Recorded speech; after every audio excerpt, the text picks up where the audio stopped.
तुमच्या Bailey फॅटवर during menopause. कारण का बऱ्याच वेळा असं होतं की बायका स्लिम आहेत पण मेनोपॉज किंवा पेरीमेनोपॉजच्या फेजमध्येच त्यांचं पोटाची चरबी वाढायला लागते, मे बी युट्रस बल्की होत असेल किंवा थोडे युट्रसमध्ये काही चेंजेस होत असतील, तर मग त्याचाही काहीतरी आपण त्याच्यावर काम करू शकतो एक्सरसाइजनी. 200% काम करू शकतो. आता तू म्हणालीस तसं की फक्त बेली फॅट, आता एक्सरसाइज सायन्स मध्ये there is no spot reduction. त्याच्यामुळे फक्त बेली फॅटवर काम करणं सुद्धा चुकीचं आहे. मला माझे दंड कमी करायचे म्हणून मी 500 वेळा असे वेट्स मारले तर माझं काय फक्त दंडावरचं वजन कमी होत नाही, माझं पोटावरचं पण कमी होत असतं. Because fat is equally distributed in the body.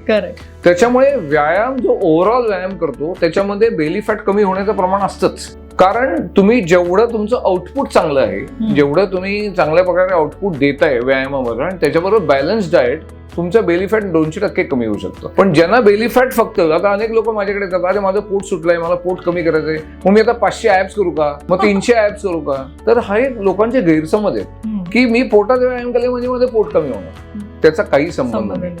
तुम्हाला पोट कमी करायचं असेल तर तुम्हाला न्यूट्रिशन प्रॉपर पाहिजे, डाएट प्रॉपर पाहिजे आणि एस्पेशली मेनोपॉज फेजमध्ये प्रॉपर न्यूट्रिशन आणि डाएट. कारण डिप्रेशन मोडमध्ये मी मोस्ट ऑफ दी बायका बघितल्या 2 गोष्टी करतात, एक प्रचंड खातात, त्याच्यात जाऊन खूप शॉपिंग करतात. त्याच्यामुळे मला असं वाटतं की या फेजमध्ये तुमची मानसिक जडणघडण चांगल्या राहण्यासाठी व्यायाम आणि न्यूट्रिशन हे अतिशय चांगल्या प्रकारे तुम्हाला मेंटेन करता यायला पाहिजे.